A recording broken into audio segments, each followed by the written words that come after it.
All right, I want to talk about gold now, just the future of the market. Gold's performance right now, I've been talking about it over the past few weeks here on the show. I believe it's not matched the 2020 record-setting year that we had. It's certainly been down.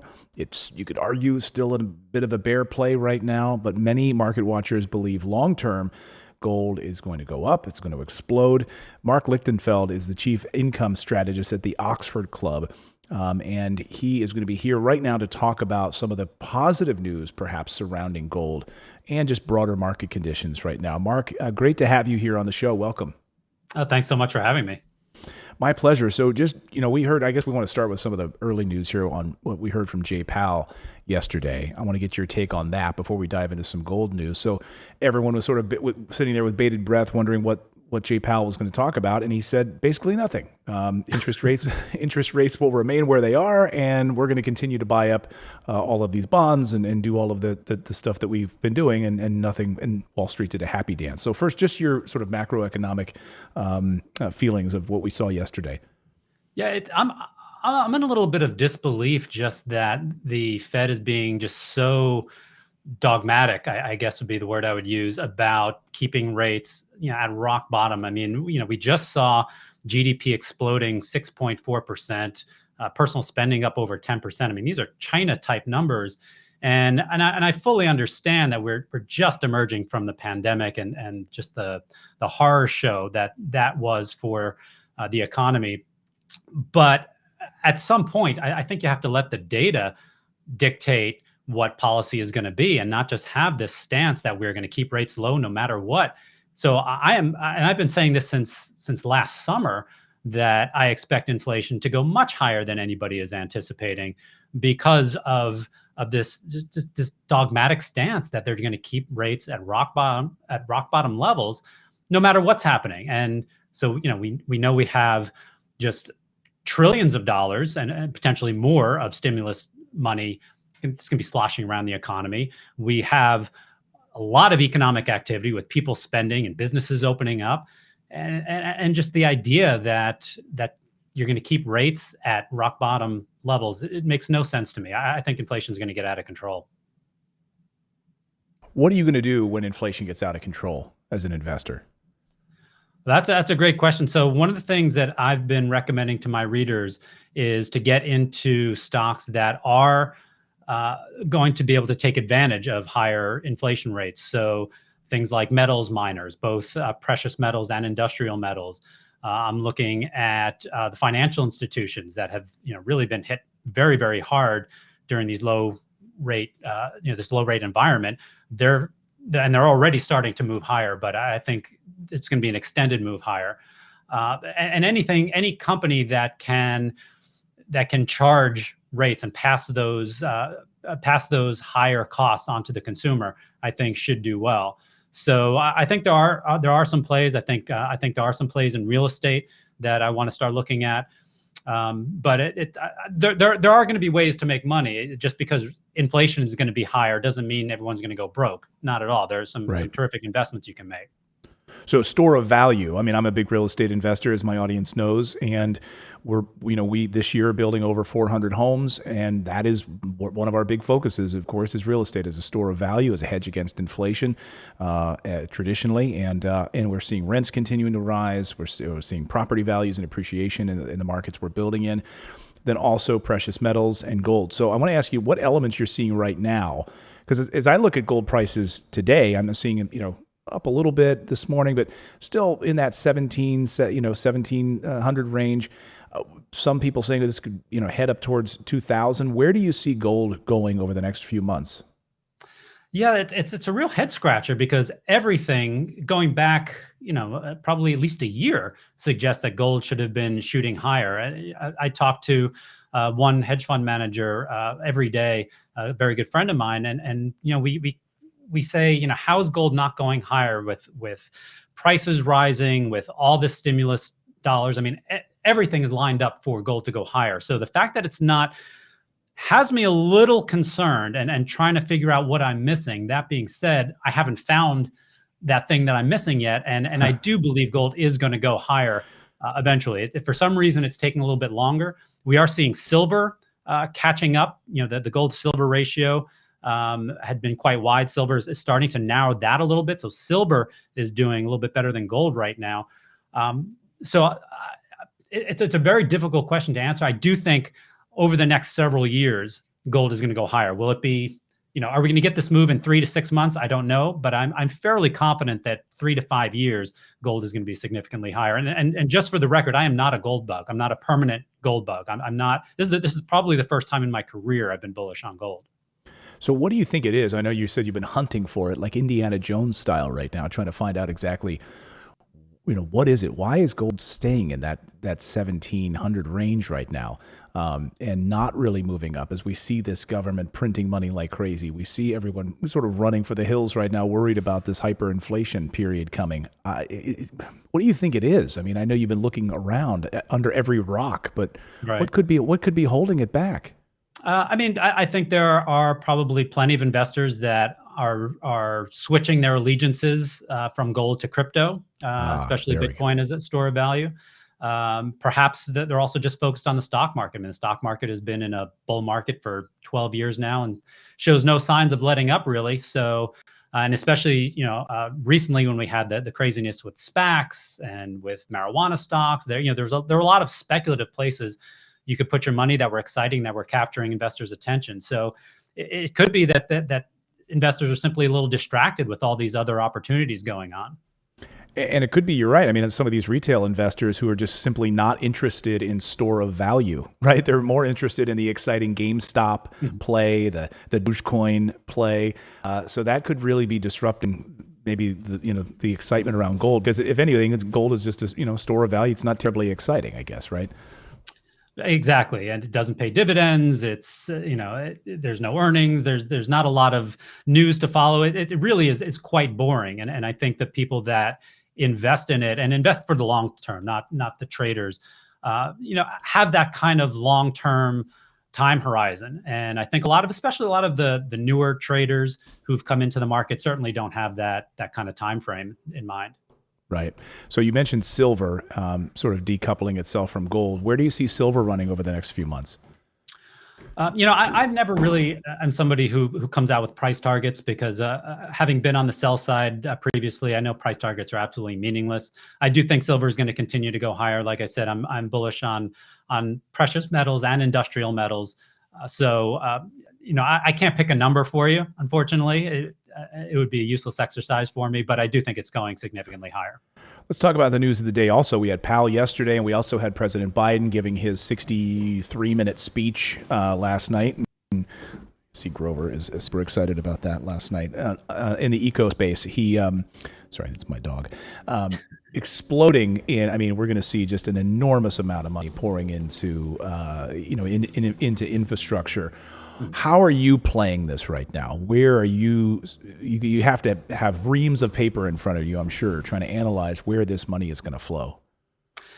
Yeah, well, first of all, the big question is the money going to flow and how much of it? Because it's certainly not a slam dunk that President Biden gets his agenda through Congress. Obviously, he has an extremely thin majority in the Senate, when that's only because of the tiebreaker with the vice president.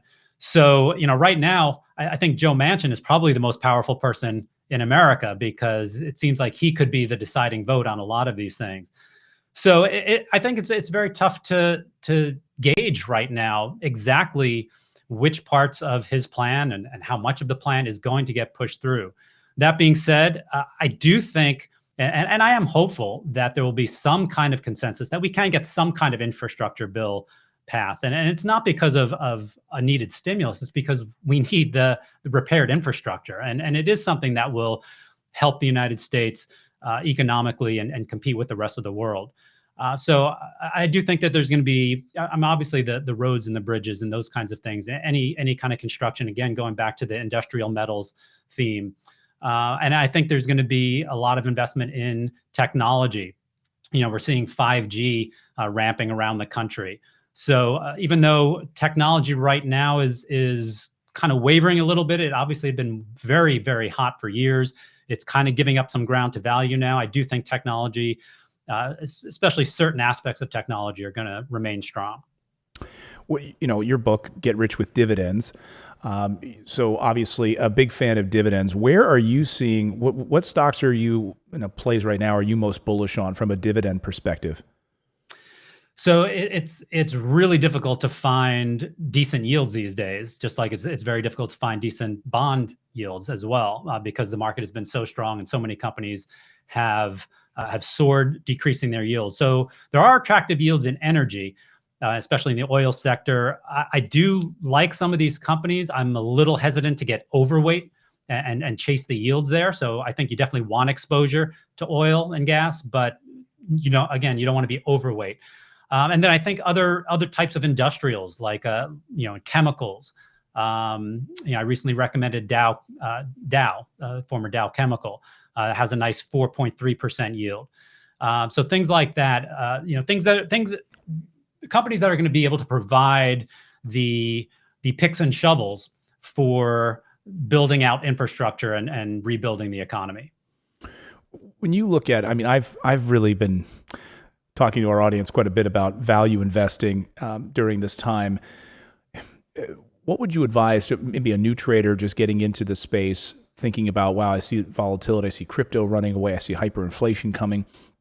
Is value investing, therefore buying into companies that actually have value, that we know perhaps are going to be here for a long time, that have multiple legs to stand on as a company, that is the smartest, maybe safest way to get started? I think so. As you mentioned, I'm a big fan of dividends. So there are so many reasons for it, but one of those reasons is it is safer. These are mature companies that have cash flows, that tend not to get whipsawed by macroeconomic events quite as much as perhaps some of the high flying growth companies. And then also, if you have that dividend, if you're getting a 4% yield, that gives you a nice little buffer if the market corrects or even just kind of stays flat. You're still getting some kind of a return, or limiting your downside to some degree. But the other thing, as a value investor, you really have to be a long-term investor. As a growth investor, you can jump in and jump out and get in and out of the hot sectors and hot stocks if you want to, and if you're nimble enough.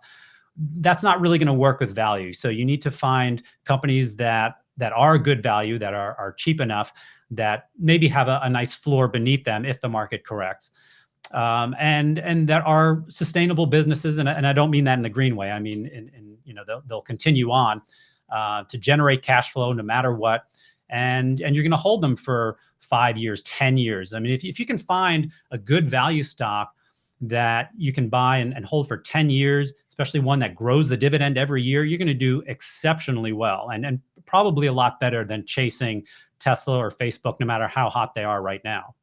Right, sort of the sexy stocks at the time. The Oxford Club, of course, a newsletter that's been 30 years now, I think. Is it like the longest running trading newsletter? And it's kind of crazy to me to think now, with all of this talk around cryptocurrency, all of this excitement on a Coinbase IPO, what are you telling your readers about cryptocurrency? Where do you come down on this in your portfolio? So I don't have a crypto portfolio, unlike many other newsletter writers, and I don't, to be honest, I don't pretend to be smart enough to know where Bitcoin is going and where Ethereum is going and all these other coins. What I do know is that there is a tremendous amount of excitement. And what I want to do is I want to be involved in companies that are involved with crypto. So I'm not necessarily recommending to my readers, hey, buy Bitcoin, buy Ethereum, buy this particular coin. But if you can find companies that are, like a Coinbase, again, going kind of back to that picks and shovels idea. If you can find a company that helps other people trade crypto, mine crypto, investment bankers for crypto, what have you. Those companies I think are going to do well. And I don't have to worry too much about whether Bitcoin is up 5,000 tomorrow or down 400 or what have you. That's what kind of what I really like when you get into some of these frothy markets and speculative markets. I like to find the companies that make money no matter which way that market goes. Smart. So I guess wrapping it up here, where do you see things going with the Federal Reserve and the sort of broader economic conditions with the reopening right now? Any sectors you're really keeping your eye on here?